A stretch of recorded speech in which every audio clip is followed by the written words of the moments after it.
When you left Phoenix, it wasn't because you wanted to raise soybeans. You had to get away. Why?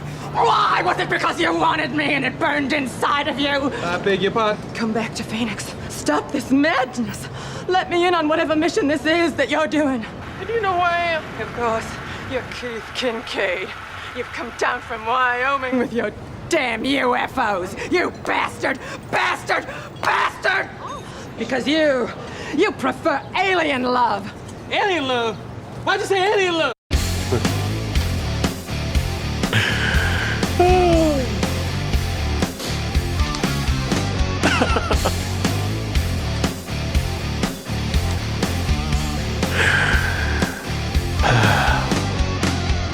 What's going on, everybody? Welcome to the Rhythm Section Podcast. That's Jeff Ward. That's Derek Michaud. Yes, sir. We are coming to you from SRP Studios in the great Hernando, Mississippi City area, right downtown. Caffeine Commerce, everybody.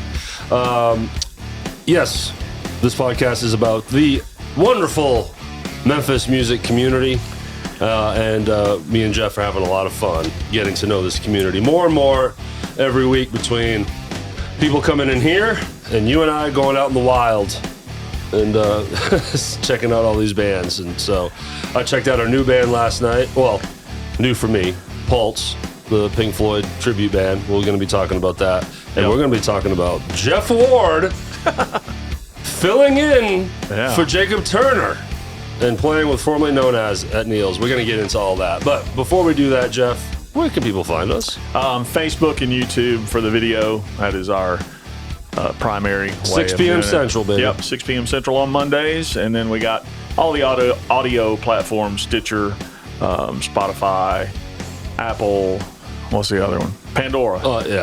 And plenty and probably more auxiliary ones out there. Yeah. Our Facebook page is at the Rhythm Section Pod. Should mention that more. Yeah. But go ahead and click that link tree in the description, and that will take you to all the locations that we just mentioned. Patreon, everybody. Go ahead and sign up for that tip jar. It's $1 a month, $12 for a year, and that goes a lot further than you would imagine. And then, of course, we can't not talk about our friends Ryan and Darlene Duran at Boba Cream. Yes. 131 West Commerce Street here in Hernando. Why? Because we have merch, everybody. We have retail location. Yeah. Shirts, hats, coffee mugs, and tumblers. Check it out. While you're in there, grab you a delicious bubble tea drink. Say hi to Ryan, and all is good. We would appreciate that. And parental advisory is, I always get that wrong. Parental discretion. There it is Advised. Whenever I watch back on these intros, I'm like, I think I'm tripping on this one. Sure enough, I tripped again. It's okay. It happens. It's all good. I'm going to start early. Everybody that's We're starting early. Well, all right. Today's guest is Todd Poole from Roxy Blue. Yeah. And this was another good get for you, Jeff, that I knew that you were excited about. Absolutely. We'll get more into what he brought for his interview, but briefly, tell us about Todd. Man, lead singer of Roxy Blue from back in the late 80s. Wonderful era of killer rock and roll music. Amazing Memphis band. They got their break, took advantage of it, went the whole distance. And he's had several others after that were talked about in the, I think we talked about all that in the interview. It's kind of hard to remember what we talked to Todd about because we talked about so much. And we talked about Saliva. Yeah. And, don't feel bad about looking at the notes. Okay. There's actually notes that I give you before every show. Thanks. Where you have a good hour to read it. Thanks, Derek. Yeah. Just throwing you under the bus, Yeah. It's only a few times that you've not read my prep and homework I do for you. Not in your notes is 714, Stiff Kitty, some other bands. So I don't know that those were mentioned in the interview, but if they weren't, there's YouTube evidence. Go check it out. Evidence. All right. First thing I want to talk about is bring up Cricket Warren again. Yes. Lead guitar player, or one of two guitar players. They're both lead guitar players. You got Right. Cricket Warren on one side of the stage and the hilarious Wayne Walker on the other side as I'm getting to know him. He is hilarious. And Cricket is battling cancer, and they had a huge benefit for him at Hadley's a couple weeks ago. Yeah. And it has been announced that $9,500 was raised for Mr. Cricket. So That's awesome. Way to step it up. And let me tell you, the evening was dampened somewhat because of the weather. We had terrible weather in the area.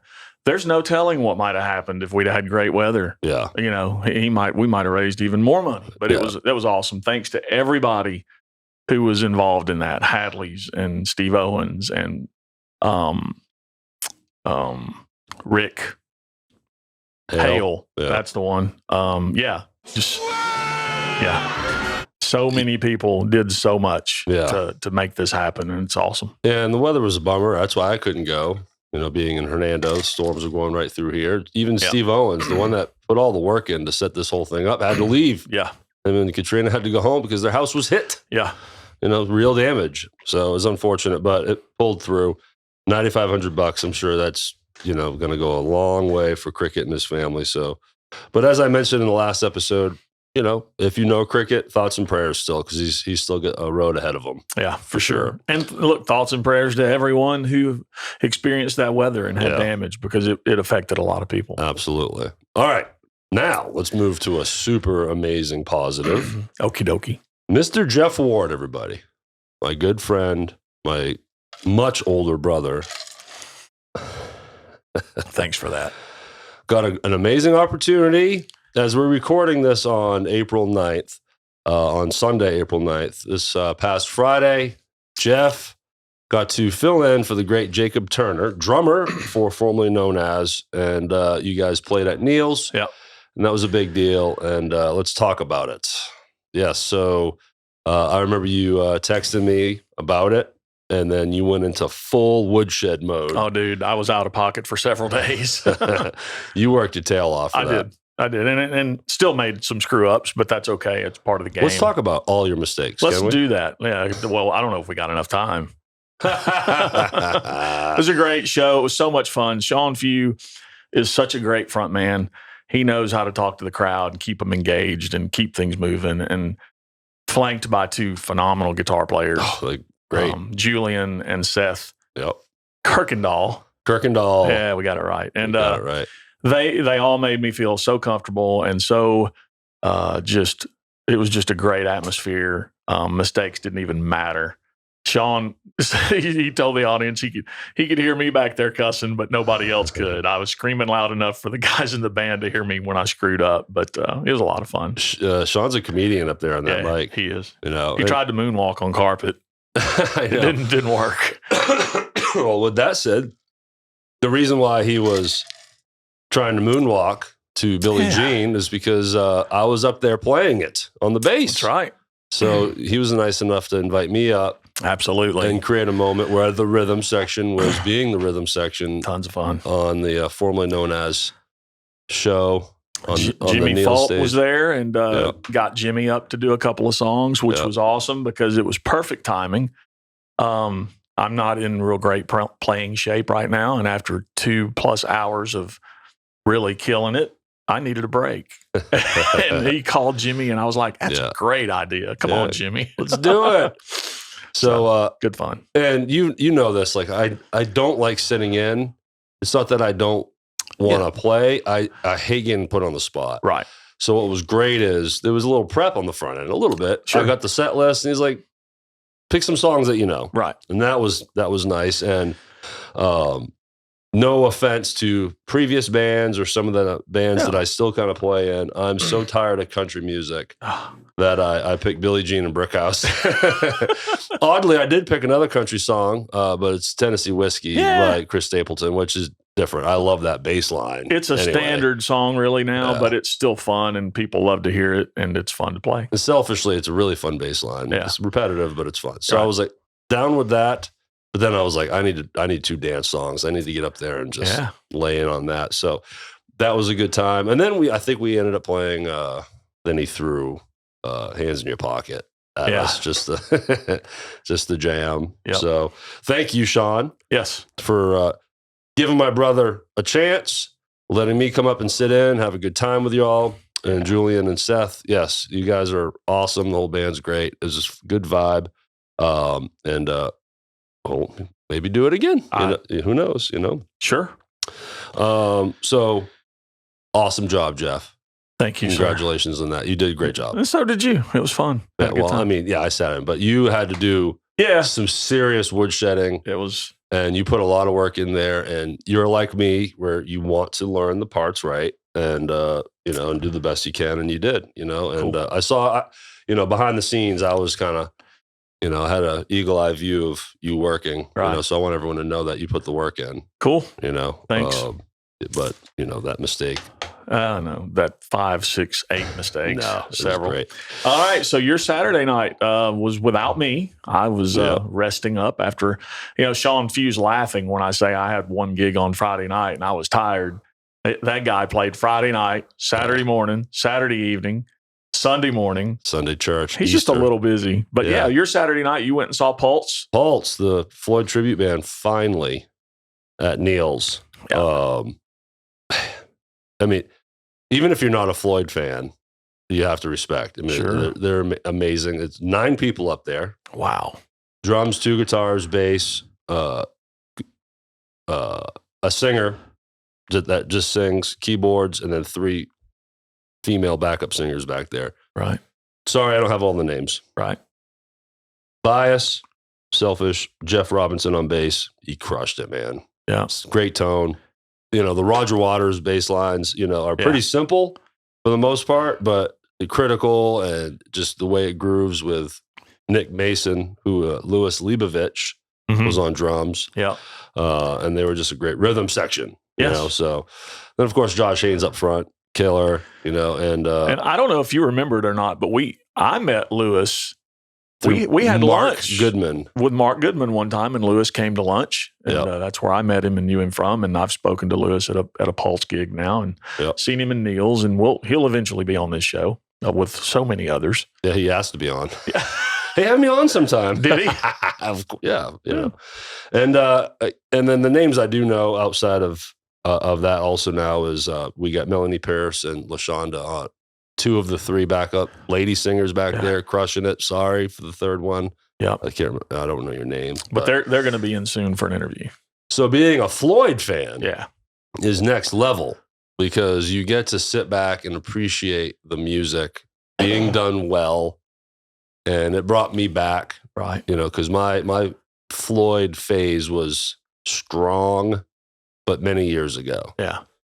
I still love them, but I don't go out of my way. I don't put in Dark Side of the Moon while I'm cruising down the highway. Right. It is what it is. But, I dug in deep, all the early stuff with Syd Barrett. And so hearing the songs that they pull out, they play the second set, they play the entire Dark Side of the Moon from beginning to end. Same order as the album, just exactly like the album, which is crazy. Yeah.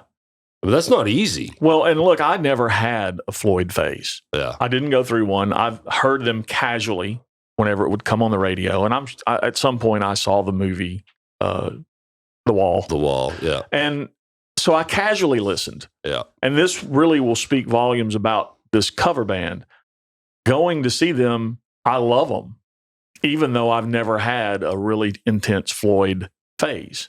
Yeah. Just watching these guys, as good as they are, they've probably introduced me to more Pink Floyd music than I would have ever been introduced to just listening to Floyd. Yeah, they go deep. They do deeper cuts, hence doing the entire Dark Side of the Moon album. There's songs on there that, the casual listener wouldn't know. Right. That wasn't on classic rock radios. Exactly. Everyone knows Money. Yeah, oh yeah. Right?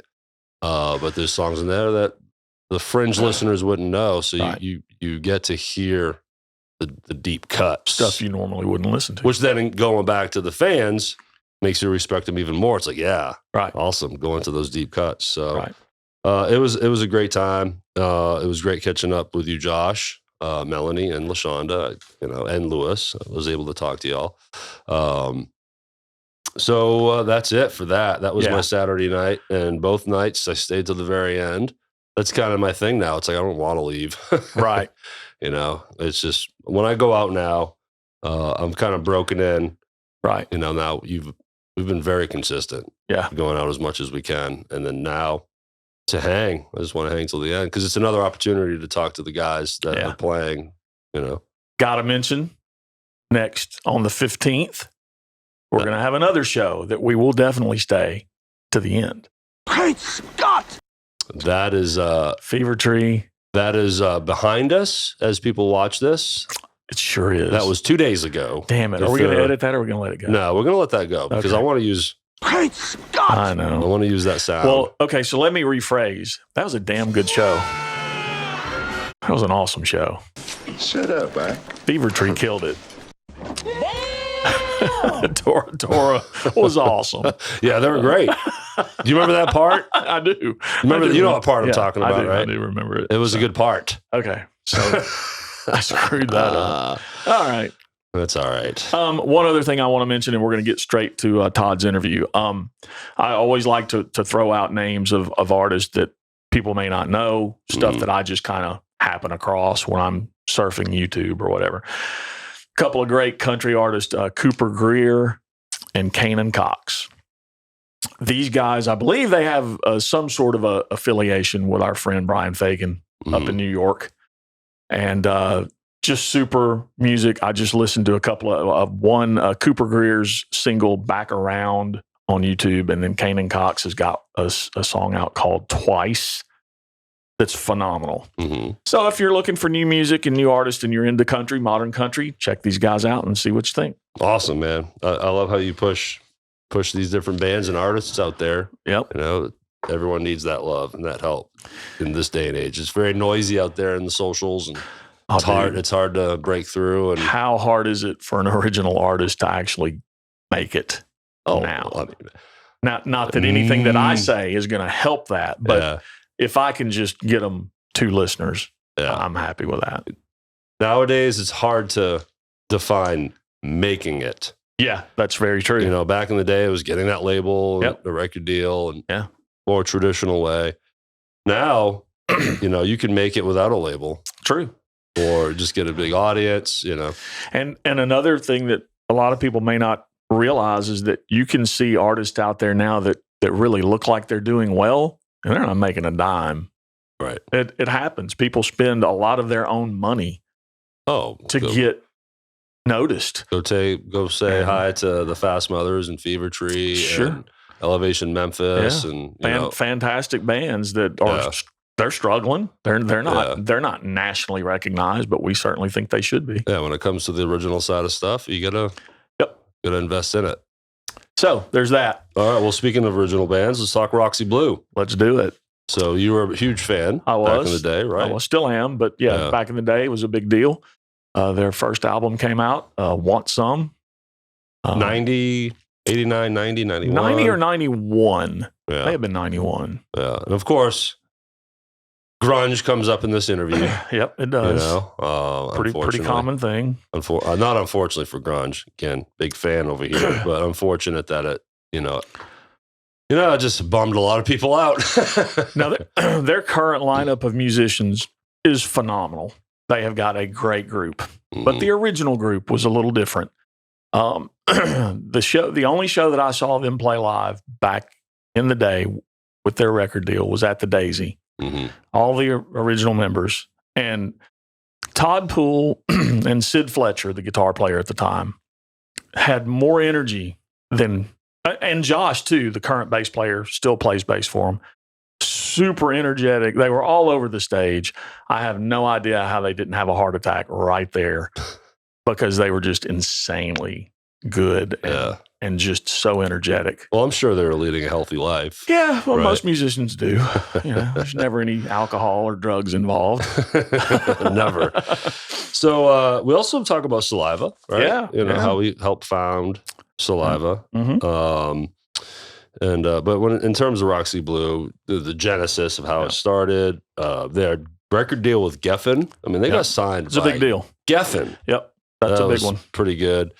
There's a story about something to do with connecting with Warrant at Rascals. Yeah. You know, the famous Rascals that I keep hearing about, the bar down here. Yeah. They found out they got signed while playing a show at Stage Stop. Do you remember that part of the story where like they actually during a set break found out? So then when they went back up for the next set, they were able to announce it. Right. And that's pretty wild. That is. That's really cool. And then we talk about Roxy Blue 2023, now and future, and what's going on. And I don't know the timeline, the date. This may have happened by now, by the time people are hearing this, but they're playing the whiskey, right? Yep. That's coming up. Out in LA. Mm-hmm. I'd love to learn how that happened. That's pretty good. That is. That's really cool. Well, awesome. I hope everyone enjoys that. You know, I hope you all enjoyed me picking on Jeff today. Oh, and common thing. Taking out my frustrations on my brother. Why do that? I don't know. Why am I such a jerk? I enjoy it. I enjoy it. Yeah, as you punch me when the cameras turn off and the cameras turn off. But awesome. So again, check out our merch at Boba Cream, 131 West Commerce Street. Down here in Hernando, shirts, hats, coffee mugs, and tumblers. Yeah. Facebook, YouTube, Mondays, 6 p.m. Central. Full video goes out Monday mornings, every Monday. Our audio presentation, Linktree gives you all the locations we're at. And what do you say, Jeff? Should we do it? Let's do it, man. Thank you, everyone, for the support. We love you. Check out Todd Poole. Yes. Have a great night. Thanks. See ya.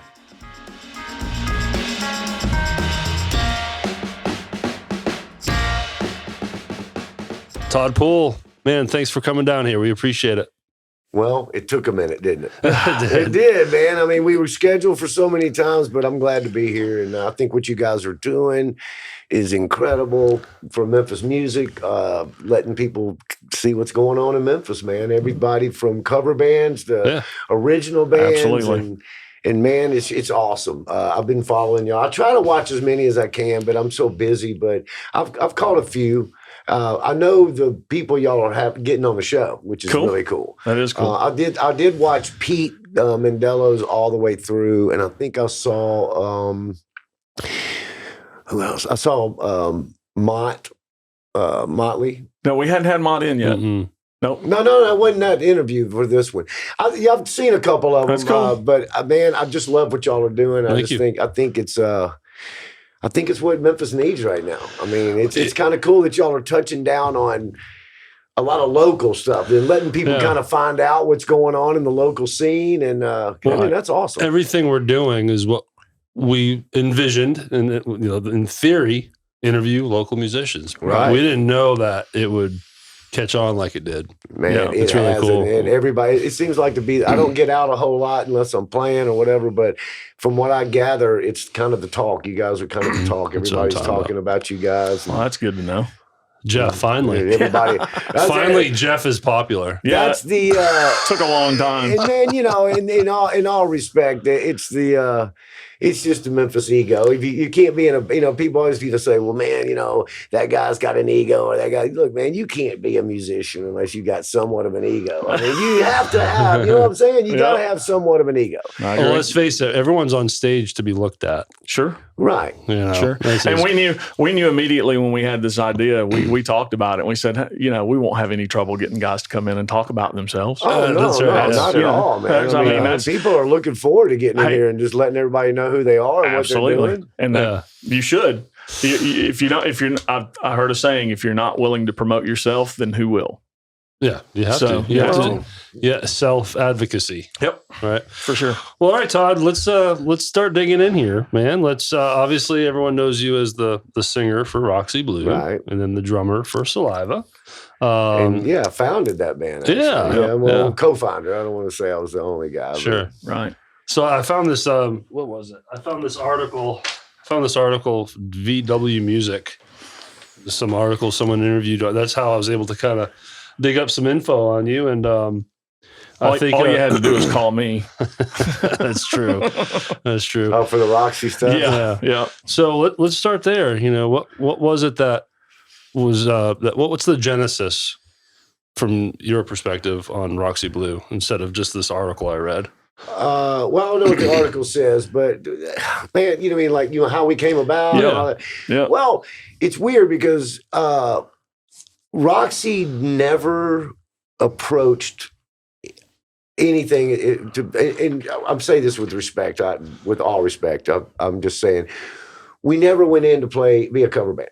Yeah. We never went in to, I mean, I met Sid. It's weird. So I went and it's the story everybody knows about. But what it was is that I went back to live with my parents for a little bit in Germantown. And because I forgot what I was doing before, but I went and stayed with them. And as I was staying with them, I was probably going through a bunch of crap or whatever. But my mother says, hey, you know what? You should just go, you know, relax and whatever. There's a tanning bed of all gayest things you could think about. At the time, they were the cool. And I don't mean that in a sexual way. But so I said, okay, cool. So I went down to this place called Germantown and Tone. Right. And I was just going to relax, man, you know, and hang out or whatever. And so I tell the lady at the front, she's up, and I said, hey, I heard this guitar playing. And I was sitting down waiting to go tan. And she says, well, that's my son in the back. He's playing guitar. And I'm like, do you mind if I go back? She goes, no, go right ahead. So I go back in the back, and here's this kid, and he's in a room by himself, and he's in the corner, and it's like an empty room. And he was just jamming on guitar, and I was like, hey, man, you know, what's up? My name's Todd. He's like, yeah, I know who you are. I was like, well, cool. I'll just cut to the chase, dude. You want to start a band? That's how, he's like, yeah. At this point, were you already playing drums? Well, I've been playing drums my whole life, man. You know, right. So that was your first drums. Well, yeah, drums were probably my first love. And we'll get to what my life started like that. But basically, I got with Sid. He says, man, I got this bass player. I just got back from GIT? Yeah. Or GT, what is it? GIT? Guitar I'm assuming, Institute of Technology, yeah. And he says, I got this bass player, and he's my buddy, and so we got a bass player. I was like, okay, cool. And that was Josh? That was Josh. Okay. And Josh is still with Roxy. Yep, I knew that. And still plays like a beast. Yep. He's so good. And then I said, well, I got my cousin plays drums for me, and that was a guy named Ronnie Knight. Okay. And, you know, he plays with Rock the Boat or something like that. Anyway. Yep. I might have got that wrong. But nope, that's it. We get things wrong all the time up in here. It's all right. So anyway, man, I had a place above Cotton Row Studios that it was apartment. It was a production studio, but I turned it into an apartment, and Sid was kind of looking for somewhere to live. And I'm like, well, dude, just come live there. And so he came and lived there with me. And man, we started rehearsals like right then. I mean, like within a week, we're in there jamming. And writing. Like right out of the gate, you wanted to be an original band? Man, we were writing, and that's all it was about for us. And I don't know what the first song we wrote was. I really don't. But we went through a lot of weird stuff. I mean, like Times Are Changing, for instance, was not a ballad when we first started. Okay. So back in the day, a lot of people don't know this, but you know, back in the day, at that point, there were no cell phones. Right. I don't think so, no. So I would be out and about, and I'd come up with an idea, and we had an answer machine.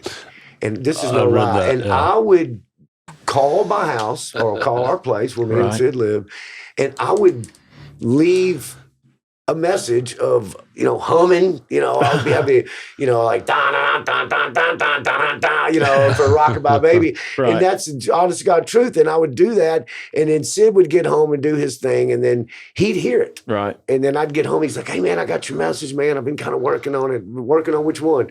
He's like, well, you know this one. He'd play it, and it sounded amazing. And then I'd go, okay, well, cool. And then I'd write some lyrics. And the thing is that we worked really fast. Because we were excited, you know. I mean, we had a mission. That's all we wanted to do. Right. And, I mean, how old are you at this point? 25, maybe. Piss and vinegar, right? Yeah. Right. Piss I mean, and vinegar. it was, and Sid was, frick, man. he was young, dude. Yeah. And that cat he's a great guitar player. Yeah. But Sid was really, really young. And so was Josh. But we had this great area, man, right there. Because it was like a studio. So we had an open room and we were above Cotton Row Studios. Right. So, man, we would just jam all day, man, every day. Just that's what we wanted, man. We're going to rock band, dude. And we used to watch Tora. Yeah. Our buddies, we used to watch them on MTV. Sure. We just while we're up there and we're just going, Yeah. you know, God, man, we got to get there, you know.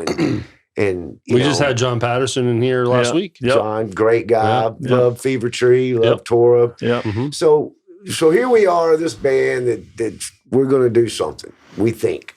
So what we did, man, basically is we just went and opened.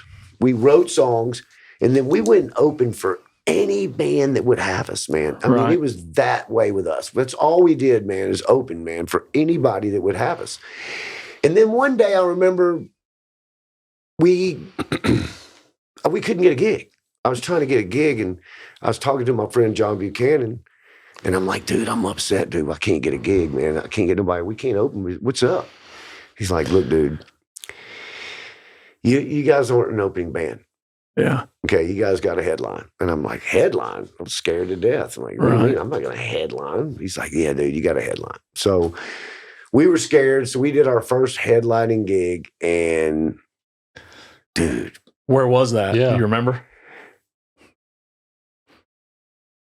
Maybe Stage Stop. Okay. Maybe. I don't know. But I remember we did it, and your nerves are shot, dude. Sure. I'm like, God, you know, we're headlining. So when you're opening for somebody, it's easy. Yeah.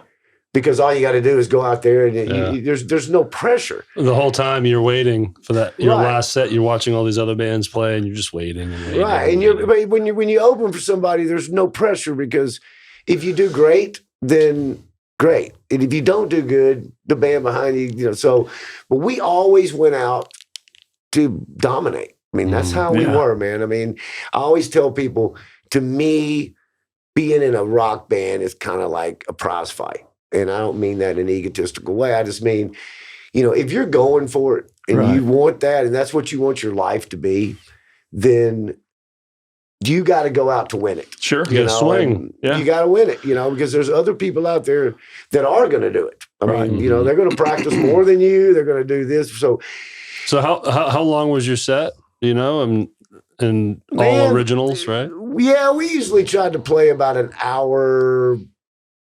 Man, I don't know, man. Roxy sometimes would just play. We would just play. I know one thing. Roxy was such a high energy live band. We were a great high energy band. I mean, I don't know how you could go much longer than an hour with the effort you guys put into it, Man, because it was amazing. Well, thank you. I think it makes me tired when I watch old Dude, I videos remember now. watching you guys, and you and Sid and all three of you guys out front just were everywhere, and you never stood still, and you kept the crowd just going nuts. And I think that was a big part of your success. I think I think you're right. I mean, I think our strong point was definitely our live show. I mean, we were that band, man, that when we went out. I mean, full-fledged, you know. And so we always had a really good time when we played. The thing is, we were all friends. So when we went out and played live shows, man, we were like, you know, we're buddies, dude. You know, so anyway, I don't know. We might have played an hour and a half. Yeah. Sometimes we might play longer, but the crowd, they wanted it. We gave it to them, man. We did not hold back for nothing. And another thing I want to touch on about Want Some, the energy that you guys put out on stage, to me, was reflected just inside the album cover. That photograph that you guys had where you're in the air doing your jump.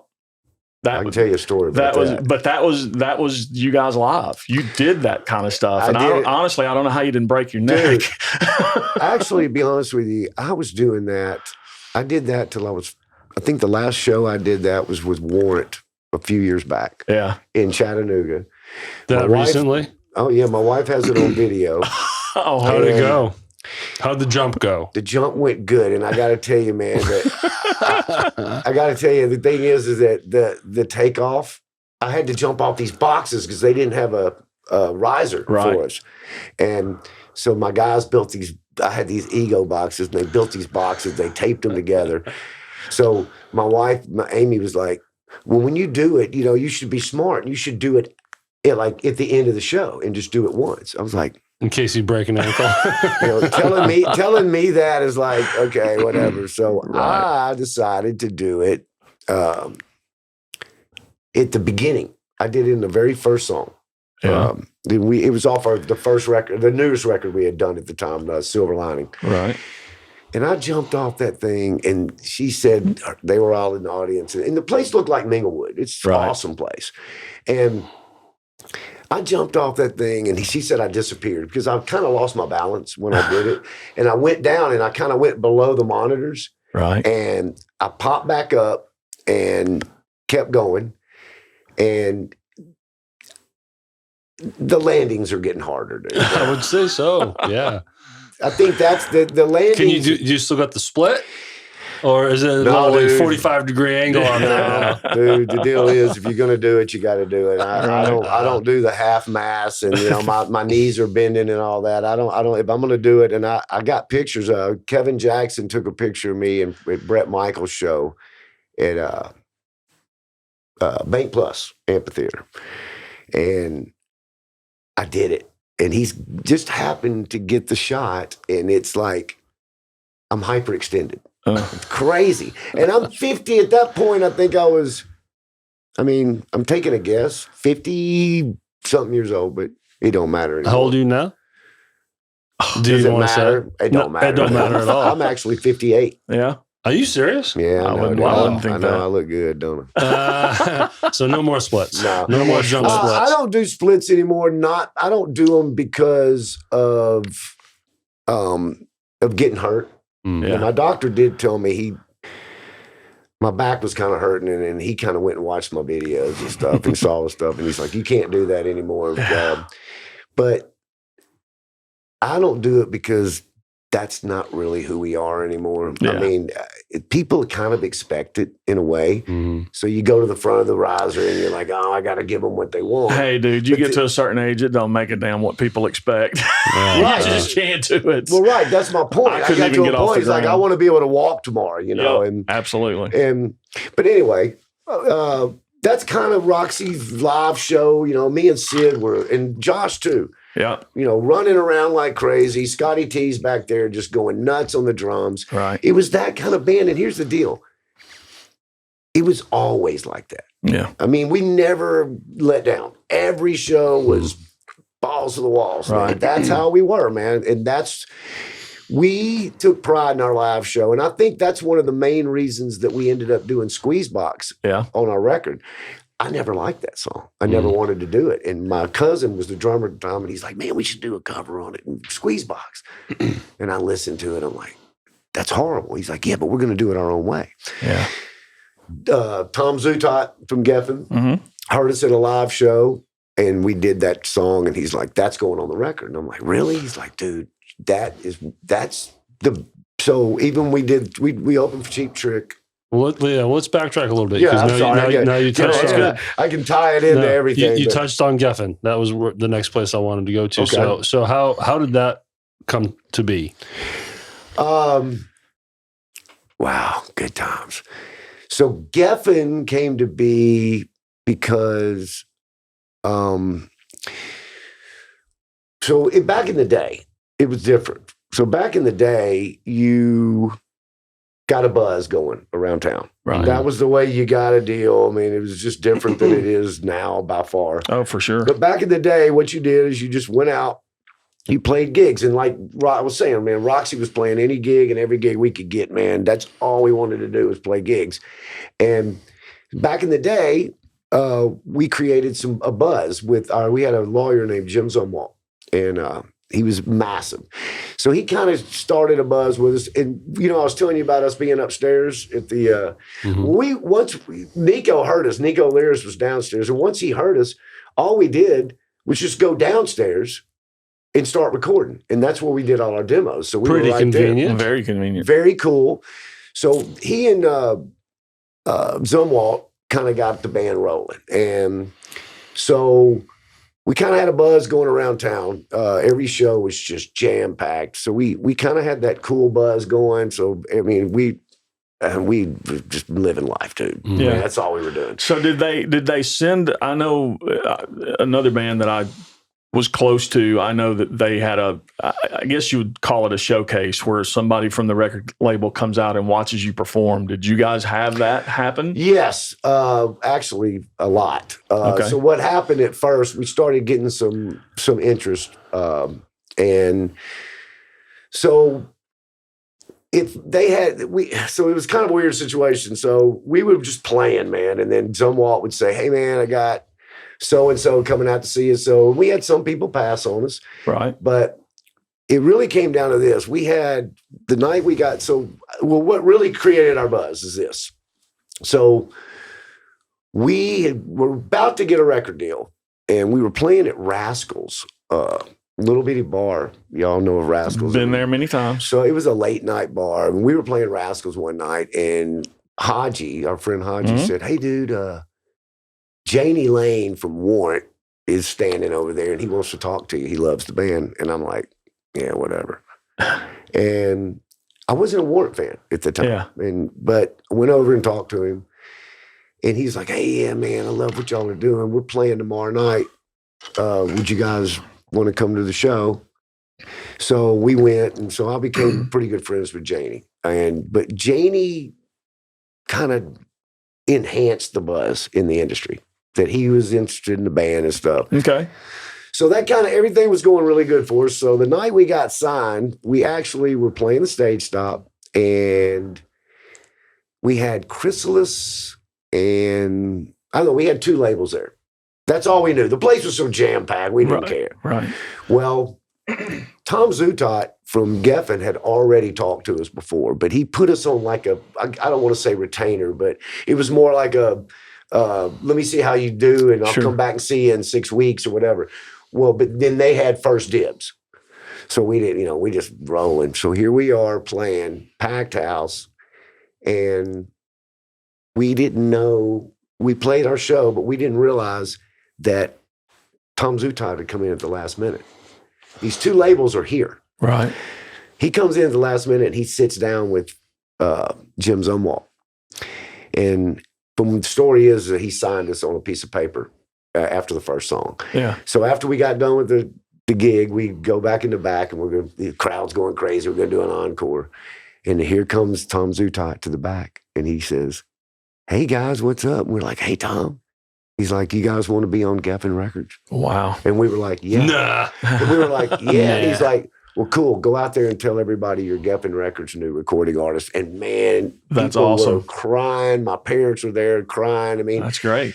so big moment in our life. Sure. Absolutely. Probably the biggest moment up to that point, I would say.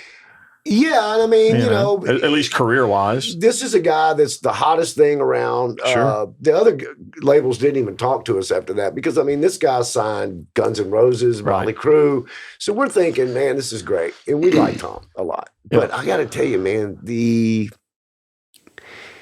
thing got crazier after that. Yeah.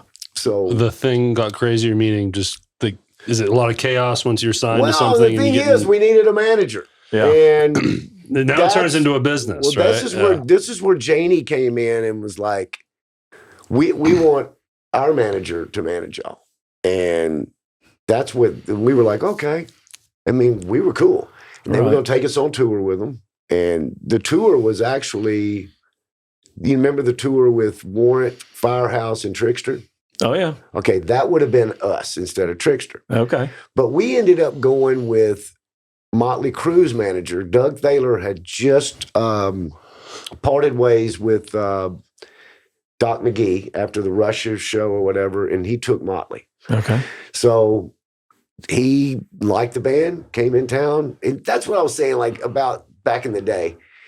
Man, you just played, man, and you created a buzz, and it was all about the music. And then guys, people would come in and they liked the band and they either sign you or they don't sign you. It's not no internet stuff. I mean, nothing against it now, but it wasn't like that. Totally different world. It was like, it was special to get a deal because it was hard.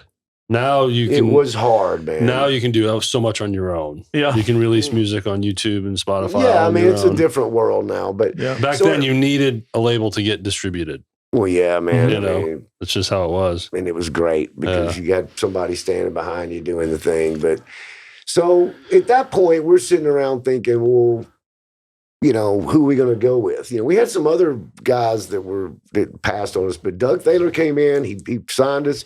I felt bad because Janie had done all the work, and I talked to Janie, and it's like, dude, and he was like, dude, I'd have done the same thing. That's what he told me. He said, I'd have done the same exact thing. I mean, it's Motley Crue's manager. They were on tour with Motley Crue at the time. Right. How weird is that? Yeah. So anyway, we just we got the manager, and we had Geffen Records, we had Top Rock management. I mean, our world was happening. Then we had to get a producer. Yeah. No, that's crazy.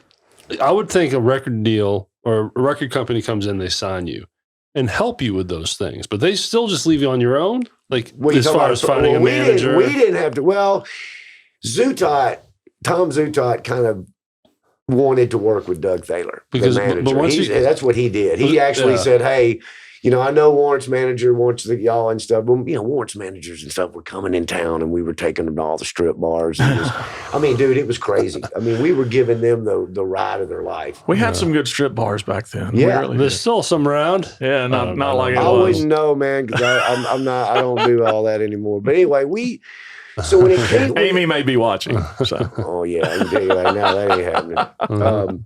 But when it came to producers... we didn't really have to mess with that. Now, Max Norman, I don't know. Max Norman, a lot of people know, may not know who he is. He did Lynch Mob. Okay. Which I thought was great. But Max wanted to do the record, and we had a few people pass on it, and then we had a few that bit, but they wanted Mike Klink. Yeah. And Mike Klink he was still working on Use Your Illusion 1 and 2, and it was just awesome. Yeah. So we love Mike. He couldn't have been a better choice, man. We had a big time with Mike. I mean, Mike was just so much fun to work with. And let's talk about the record. I want to know where that was recorded. Where did you guys record Want Some? There's a lot of places we recorded. Okay. So, I mean, we started out in Malibu. Okay. So they set us up this big ass house, man, which is, we were living more than a dream. So Geffen rented a house, and that's what we did. We lived in this big freaking mansion in LA or in Malibu. Right. And they wanted to do the basic tracks in this house. Okay. So they got this thing called Mates, not Mates. It was a mobile truck. Mm-hmm. And they brought it out, and they set up, and all we did was, you know, we had set up in different places in the house. And we recorded all of our basic tracks in the truck, or not in the truck, but in the house, and they ran lines through the... Okay. So that's cool. What we did our basic tracks. And then we ended up going to umpteen studios, man, to talk about living a dream. We did... We recorded at Steve Vai's house. Oh, wow. We recorded at the Warner Brothers studio where Van Halen did at the time. Then I think they closed it down, but I think Van Halen did 1 and 2 there. Okay. The one they got us in the exact same room. Okay. Zutaut was big on just making our lives wonderful. Sure. And he did. We recorded at the Red Zone, which we got pretty good friends with the guys in Slaughter there. They were recording next door.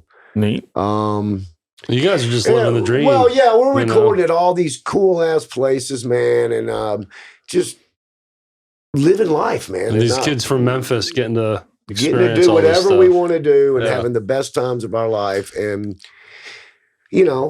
I tell people, and I've talked about it a bunch, we were so enthralled in it, and you think it's going to last forever. I mean, sure. Who wouldn't, right? I mean, you're... Right. And so I don't think we ever, took a deep breath. And it's not like we took it for granted, but I don't think we soaked it in. You're thinking, then this is, we're on a roll. Well, it's a whirlwind. I mean, everything happened really fast, and you had all this stuff going your way. Right. So you're just enjoying every second of it, and it's hard to slow down and really think about what's happening. Well, yeah, and the bad thing is that our big song, they slotted our big song to be Times Are Changing. Okay. And they had it drawn out. We had an awesome video getting ready to happen for it. So we were just so excited about that. Yep. And some of that video was recorded at the stage. Well, that was a different video. I mean, the original high dollar, high budget video was supposed to be, it was big time. Okay. It was going to be kind of like, the only thing I can describe it, I saw the layout they did. It was kind of like, U2, where they were on the horses up in the mountains. We weren't going to be on horses, but they did have us in the mountains. Yeah, I mean, and that's what it was going to be. And it was going to be huge. And we were excited. And then it all got thrown out because somebody at Geffen that was in charge of it got fired. And then on top of that, the Seattle thing kind of swept in. That happened to a lot of people. It ruined a lot of things. And I, I'm not harsh about the Seattle thing. I want to talk about Seattle, but before that, what was the reception like? You released the album. What was the tour after that like? What was that experience to support that new album? Well, we played, so we did a lot of different stuff. So we went on the first tour was good. But we would branch and go play with different bands. And we'd get off the tour and they'd send us over to play with Dokken or go play with, we played, Lynch Mob was our first band we played when we got our bus. We played with Spinal Tap. That's cool. We freaking opened for Spinal Tap. That's great. That's awesome. Did you get to hang out with them out of character, out in the back? Dude, I smoked weed with them. Nice. I did. Awesome. It was amazing, man. It was an experience that will last forever in my heart. But did you see a little Stonehenge? Dude, I'm gonna tell you, funny you mentioned that. So at their sound check, did you jump off it? No, we were. So you know where the gig was? The gig was where it's St. Louis Amphitheater, where Guns N' Roses had tore it up. Oh yes, yeah. So they redid it. Yeah, and that's where the gig was. So I got stoned with them, and then they were going to do sound check. So I went out and sat in the stands. It was in the middle of the day, and they did what they did for sound check, Stonehenge, and the little thing comes down. And I think Scotty T was with me. We're laughing our ass off, man. It's just funny. But man, we Roxy got to experience a lot, and man, in a short amount of time too. So it must have been a whirlwind. Man, and relatively speaking, we're talking a couple of years, right? Well, since getting signed and then being on this world war tour, right? Yeah, we got. The bad thing is that we didn't get the tour that we wanted because, which was what? Well, so when we played the Troubadour one night, nice. We played for Westwood One Broadcast, and Tommy, all the guys in Motley were there. Johnny Corabi was in the band. It was their new deal. Yep. And they all came out to watch us, and we had a great time. Tommy announced that Roxy Blue will be going on tour with Motley Crue. Wow. And you're just hearing this for the first time? It had been mentioned by Doug Thaler in the offices, but But when Tommy said it, and I hung out with Tommy a lot. Tommy's saying it must be true. Yeah. Tommy was a great guy, and I hung out with Tommy a good bit. He was just a super good guy. So we're freaking stoked, dude. I mean, how can you not be stoked? Right. I mean, Motley Crue. So we're thinking, man, we're going, dude. This is it. We're good, man. We're getting ready to blow up. All we got to do is go on tour with Motley Crue. Right. Well, it never happened, and it never happened because, well, we all know why it didn't happen. The Seattle scene. Sure. Motley wasn't selling tickets like they were, so here we are going. What are we going to do? We did a tour, and it was cool. And we play with a lot of bands, so for that, I'm very grateful for. But We had a good time on our tour. We did all amphitheaters when we were on the tour. We were selling all the tickets. Our manager was, he was loving what we were doing, man. We were doing great. Made a lot of friends, a lot of family. New people that we met. Got a lot of experience, and we're waiting on the Times Are Changing to come out. So they tested Times Are Changing in 4 or 5 major markets. Okay. I guess what you call a 5-star market or whatever. Right. So they tested them, and they tested number 1. So we had a number 1 song in Salt Lake City. So I think we ended up doing 2 shows there. But so all this is going down. We're loving life, and the video comes through, and we see it, and we're like, oh, we see the layout. There's no video yet, but right. we see the layout. Oh, this is going to be great. MTV's going to eat this up. We're going to be loving life. This is going to be great. Right. And it never happened. So it's like the plug got pulled on right. everything, man. And it's just, and it sucks, man. It really kind of was overnight, wasn't it? Man, when we tell you it's overnight, dude, people say that's just an expression. I'm telling you right now, it was so overnight that it was stupid. Yeah. And the article I read and drummed up on Google, it's interesting. You hear about bands like yourself talk about how shady the business can be, where you're the king until you're not, right, and then you're just forgotten about, right? Yeah, and it must be on a personal level. People that you thought you trusted and that had your back, all of a sudden turn the back on you. Man, I actually experienced that firsthand. Yeah. So what they have is they have reps. Sure. They go around on for all your places you go. They got a rep, that for that little area or whatever. And when we were hot, when we first started, we're getting out there, man. We were they were told, man, you push this band. This is the band you push, and everybody was just cool, man. Everybody front, hey guys, what's up, man? It was like, they love us, and anything y'all want, man. They're treating us like kings. And then I never will forget, Jackal came out on Geffen. And we were friends with guys in Jackal, but they came out on Geffen, and man, I was in the Omni New Daisy, and Jackal was playing, and the same rep that was just this girl, I forgot her name. I mean, I don't care to know it anymore. But she was like, always, Todd, what's up, man? We were cool. I walked up to her and said, hey, girl, what's up? I was going to give her a hug. Yeah. And she looked at me like she didn't even know who I was. And that's when I knew how shady, fucking crazy the business is. And it was, dude. And what have you done for me lately? Yeah. And that part of the business, I don't miss, man. Sure. It was a bunch of bullshit. And I know that they're there for their making their money. And, I get it, but I don't have to worry about it no more. So how many singles came off of Want Some? Was it Times Were Changing, Rob the Cradle, and were there any other singles off the album? Did Squeezebox make a single? No, man. Rob the Cradle was the first one. Okay. Which, it did really well on rock radio, and had a great not video. Not around here that much, but I mean, up north we were killing it. Yeah.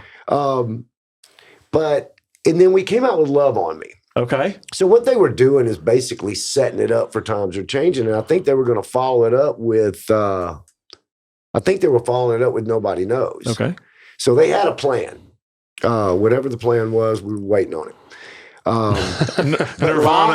Live wise, man, we were killing it everywhere we went. So we knew things were good, on the live front.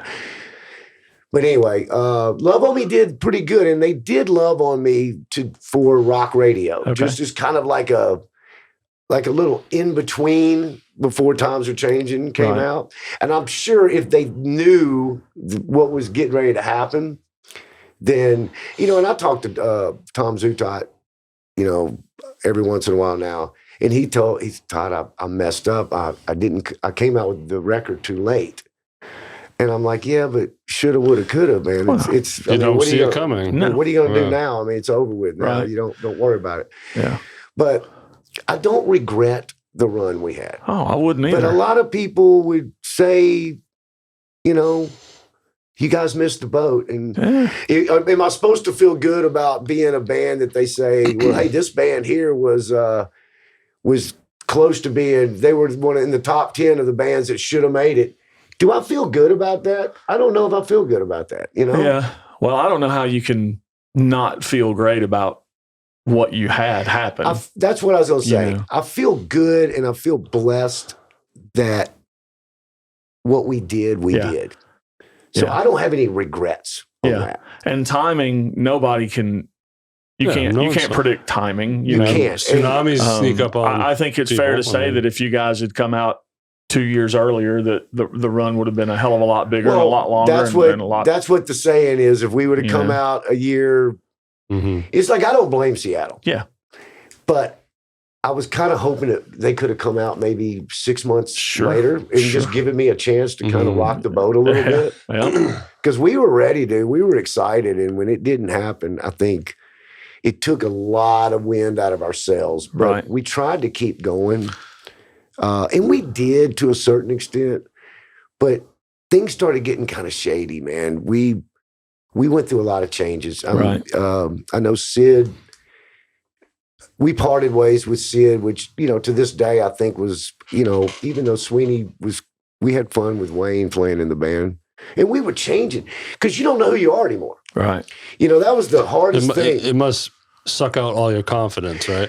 Yeah, and the hardest thing is that you're trying to figure out who you are anymore because all these bands are, I mean, Seattle's the thing. So you don't want to try to be like Seattle. We didn't. Right. And I never thought we were a hair band. Right. You know, people used to say that. And I never thought Roxy was a hair band at all. I thought all the guys in Roxy were really good players. Sure. I mean, all the guys that played in the band could just play their asses off. Right. I was fortunate to be playing with guys that good.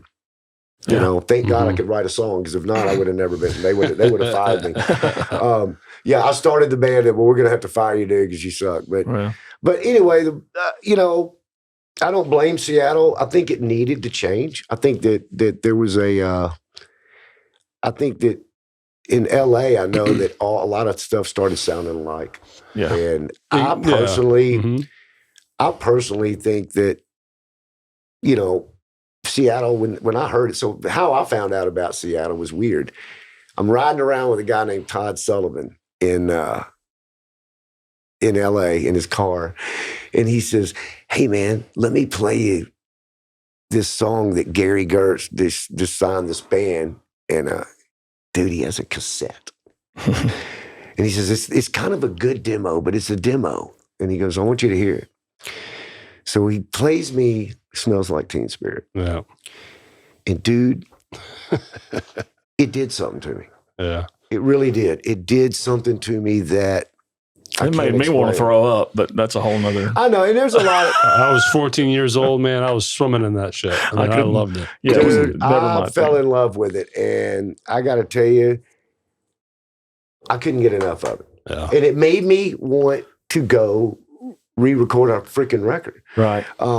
But the thing is that we didn't want, a lot of bands, it just ruined everybody in LA. I mean, we single-handedly watched it happen. Mm-hmm. I mean, I used to hang out with Janie at his house a lot, and it killed him, man. Yeah. It freaking killed him. And, you know, I got to tell you, I watched a lot of bands just that were used to playing arenas and their life, that's what their life was, just go to complete... What are we going to do now? Looking for a day job. Yeah, but even panic mode is what they went through. Even Kiss struggled selling tickets. Of course, the paint's off by then and everything, but but they were having they couldn't sell tickets. It's Kiss. Hello, you know.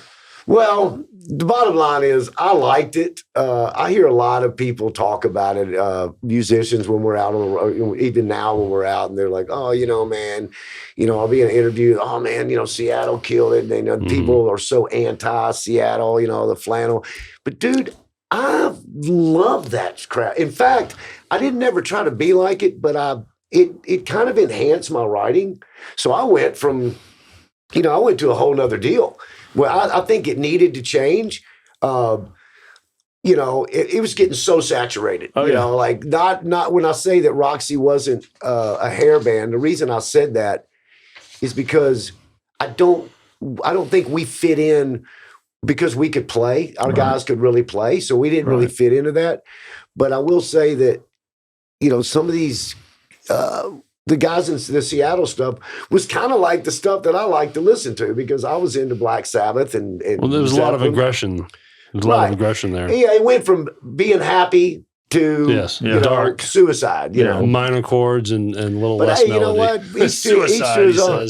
Well, I mean, it was just actually it was real life is what it was, and I personally was digging all of that, but I still stayed true to Roxy, and we actually recorded a second record, and I was going to ask that question. Was it still with Geffen? It was. It was a weird deal because our manager says he came and listened to it, and it was different. Because, like I said, we're fishing, dude. We don't know what we're doing next. We don't know if. Now, do you have these songs from this? Yeah, somewhere album? I think I do, and I think Scotty probably does, but I think I do. But the thing is we were so just fishing, but we were still just kind of being true to ourselves. But I think we just naturally changed. We weren't going to write Want Some Too. Right. But there was some cool songs on there. I mean, it wasn't like we went that outside the box. Right. But, and Sid and I did a lot of the writing on the first record, and we didn't do a whole lot of the writing on this one. It was that one was more me and Scotty. We did kind of laid the groundwork for it. So yeah, that's where we were at on that. But we did that, and Doug Thaler came in, and he loved it. It was a demo, but it sounded good. And Doug was like, "I really like this, man." Right. He goes, "But I'm going to be brutally honest. They're going to write y'all off. They're not going to promote this record, and they're going to write y'all off. They're going to shelf you, yeah." Right. And I'm sitting there thinking. So about that time, I got a phone call from Janie, and he said. And Wayne Sweeney was actually in the band we were playing with us at the time. And Janie called me. We were in a rehearsal because they got us these big rehearsal spaces all the time. And that's all we were living the life, you know. Right. So I got a call from Janie, and he's like, "Look, dude, I'm going to go solo. And the guys have been, you know, looking for a singer, and they've tried out some guys. And I told them to call you, but they didn't want to break up Roxy Blue." And I'm like, "Well, we're kind of in turmoil right now. We don't know what's going on." He's like, "Well, would you fly out here?" And I'm like, "Yeah, I'll fly out there." So it flew me out to LA, and I stayed with Eric and Janie some, but we recorded a few songs that ended up making it on a record, like Hollywood Underground or something. Okay.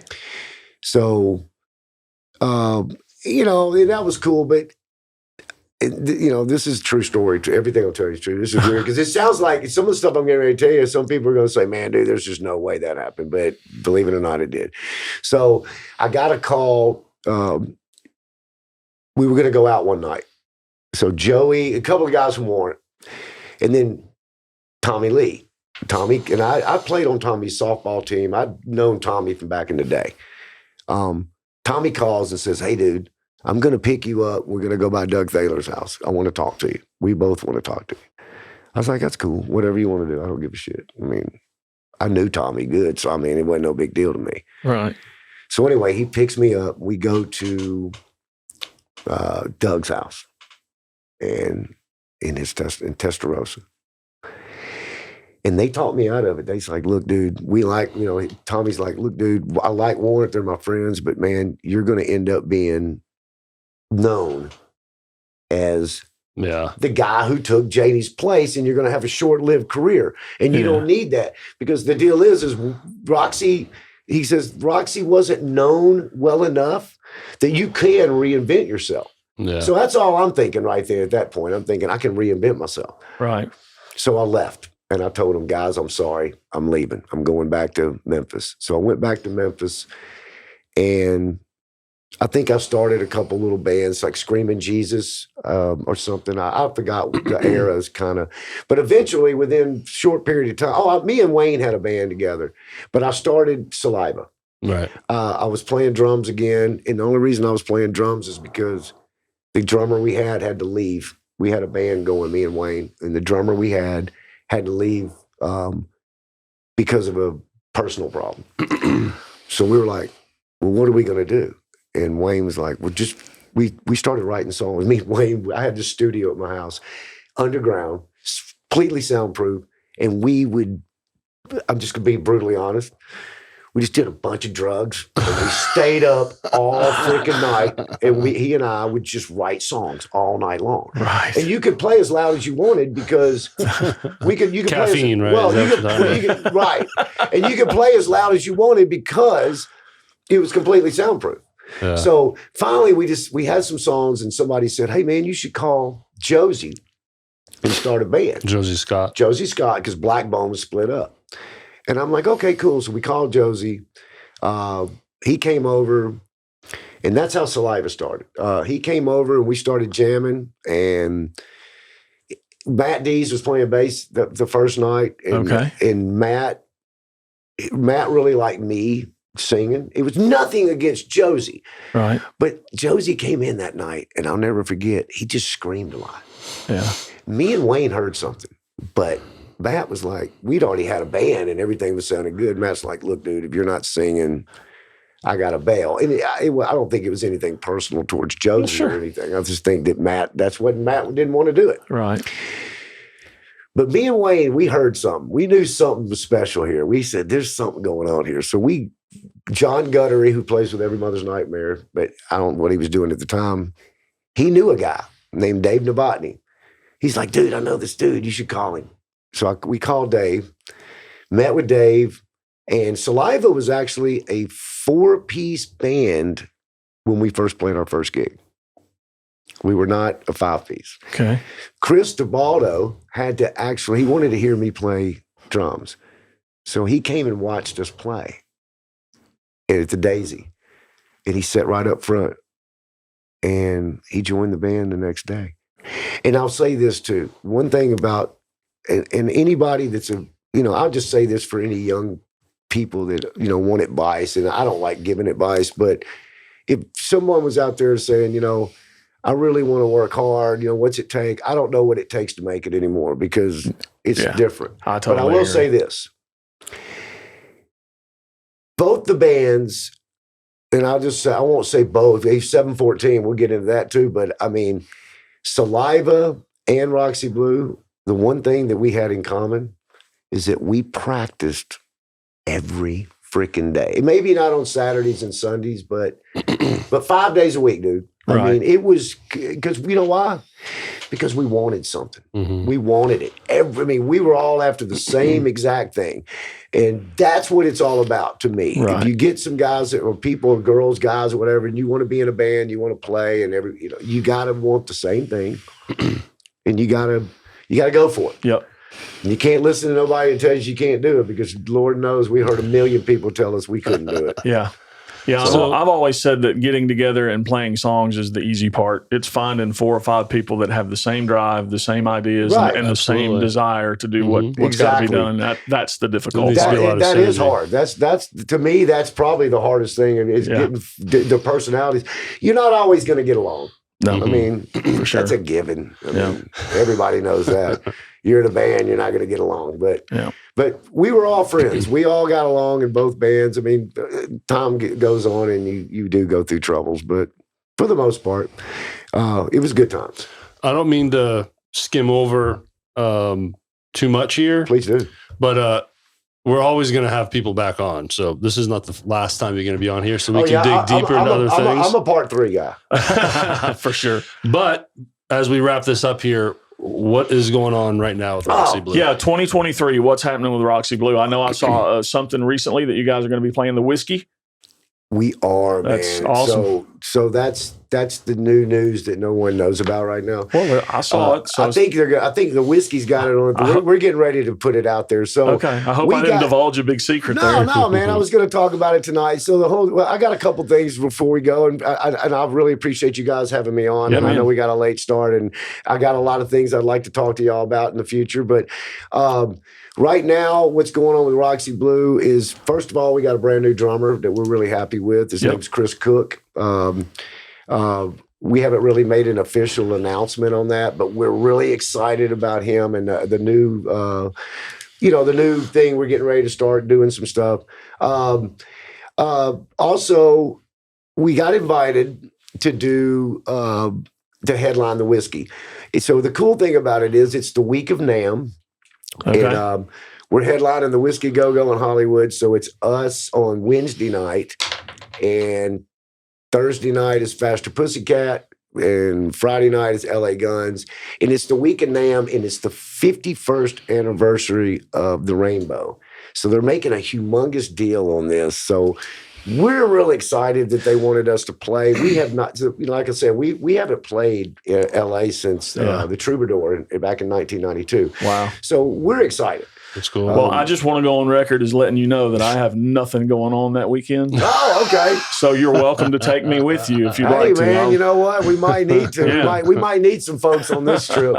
But yeah, we're excited about that trip. But we're excited about the new ventures. And I would like to say, and I firmly believe this. You guys are going to get a ton of people listening to y'all. Y'all are doing a great job. But the one thing I do want to say is that this town, whether it be originals, covers, whatever, this town is just loaded with incredible talent. Absolutely. And I would put the Memphis musicians up against anybody in the world.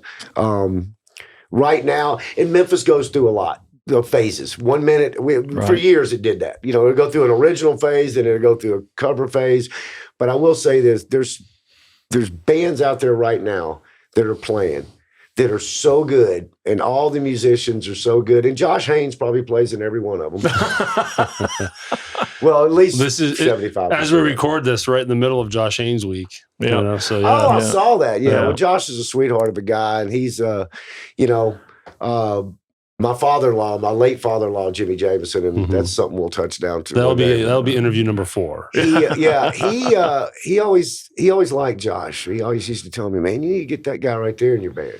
That Yeah. was awesome. So, That's awesome. but I was at the time, if I'd have known what I know now about Josh, I'm like, dude, he ain't got time to be in my band. He's in the other one. Maybe if I play, once a blue moon. But I just want to tell you, what y'all are doing is awesome, and paying attention to what's going on in Memphis is important. Yeah. Well, we're trying our best too. We're trying to get out there more, and Well, I appreciate it. And we certainly don't want this to be the last time you come in. Because we didn't touch on everything we want to touch on. I want to talk about 714 and some other things you've done and some other things, whatever you're planning on doing in the future. But we are a little short on time now, but we're going to start to wrap it. It's so interesting to me to hear the stories of the band of your era, how the record labels were back then, how that process was, and then the sudden death with Seattle. It's just interesting to me. So I want to hear more stories. I do. So you come to the right place. Well, look, and then I want to learn. We just kind of scratched the surface on Saliva too. I feel bad about that. Yeah. I'm sure a lot of people wanted to hear about that, but We'll get some more on that. Absolutely, Man, we got room for part 2 and part 3, that's for sure. And we'll make that happen. I've done a lot of stuff and had fun, but I've always been surrounded by great musicians, and like I said, Memphis is full of them, and pretty much everybody I play with, I take my hat off to, because they've always made me better in what I do. Yeah. So, Well, look, it's awesome that you guys are going to go play the whiskey. That's amazing. But do me a favor and let's have a Roxy show right here in Memphis. Let's make that happen soon. man, we're trying to do something before that. Just because we want to try to get a little money together. I mean, we're getting paid for it, but we got to still get there. Sure. So we're talking about doing something. I'll keep you guys posted so y'all can let everybody know. Absolutely. We would love to do And that. you guys will be front row, right? Please make that happen. Anytime we I play, want to be you front guys. row at the whiskey. I don't, Well, as you said, you have that week That's off. totally up to you, man. Well, we're not going to say bye quite yet. Let's talk to the audience a little bit, Jeff. All right. So, how can people find us and support Todd Poole here and sharing this episode? As always, you guys can find us on Facebook, YouTube, Spotify, Apple, and Stitcher. Yeah, all the audio platforms. The full video is released on Facebook and YouTube every Monday at 6 p.m. Right. So check that out. We would love it if you migrated over to the YouTube channel. That's really how the best way you can support us. But any way you're consuming this content, we're happy with. Yep. And honestly, look, we can't do this without people like Todd Poole. Yeah. And we can't do this without people like you watching and listening to this. Me and Jeff, Boring. we have nothing to do with any of this. Yeah. Without you guys, what are we going to do? Right. You know, we can't, no one's going to listen to you and I talk No. and bitch about No. the sun, right? Couple of Yell minutes. at the clouds like I we don't do. know, man. You guys are pretty interesting. But check out our Patreon tip jar, $1 a month, $12 a year. If you can spare that, that's helpful too. And ShelbyRowProductions.com. Sign up for that free consultation. And I'd love to help you out in any way I can if you're wanting to start a podcast. So again, Todd Poole, man, this is not a goodbye. You're going to be back here. I want to hear more stories. Oh, cool, man. I love being here. So you guys just Awesome. let me know and let's just make it happen. We'll do it. All right. Thanks, Todd. And thanks, everyone, for watching. Absolutely. Thank you. Take care. See you. Peace.